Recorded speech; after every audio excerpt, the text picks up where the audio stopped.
An important part of any role-playing game is the role-playing aspect. People play role-playing games to be immersed in the story and to be enamored with the characters. And of course, for the player to become truly immersed in the story, they require a way to interact with the game, which is where the player character comes in.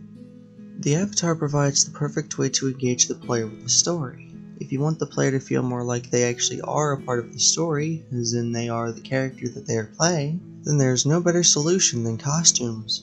The aesthetic of the character can make it so that the player thinks that their character is more like them, or in other cases, the way you'd want them to look in your opinion. Seeing as My Abyss is a role-playing game with the emphasis being on the role-playing game part, I've already made it so that the player can unlock costumes. As of now, there are only 4 complete costumes, as in all their sprites are done for the parts that I've already implemented. Of course, there will be far more than 4 costumes.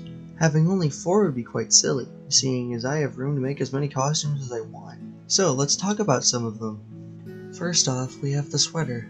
This costume is the default costume you get when you first start the game, and is the outfit you're likely going to wear throughout the game's main story on your first playthrough. This maroon sweater over a fully grey outfit underneath provides a basic canvas for the player to start the game.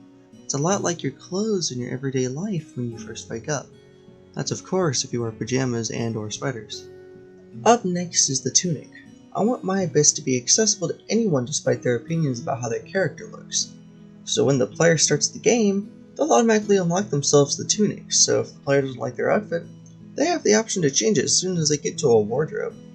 This sexy blue tunic gives off the adventurous aura that many RPGs give off when you play those games, and for those who like RPGs, this outfit is for you. Although this is a new outfit, the tunic itself is the only thing you could find in the wardrobe. There is no change in pants, which explains why the pants for the sweater costume and the tunic costume are one and the same. Up next is the cloak. This costume is unlocked after reaching the secret-riddled port town of Deepwake, and it's tailored. Every town will have a tailor to find that'll sell you the costumes. You can also unlock them through chests and by finding them on the ground. Of course, there will be more methods of finding costumes, but these 3 are the main way of finding them. The cloak itself, dark and long it is, reminds me of an assassin or rogue that's out for some kind of bounty, which that in itself is quite fitting for the type of town Deepwake is. If it looks a little rushed, I totally didn't make it in 30 minutes prior to writing the script, no way. Although I have more costumes, that's all the costumes I'll be showing off today. Of course, there will be many more costumes beyond that. All I wanted to do here was to showcase what I've got in store for all of you. Thank you for watching and see you next time for another feature I'd like to show all of you. Bye!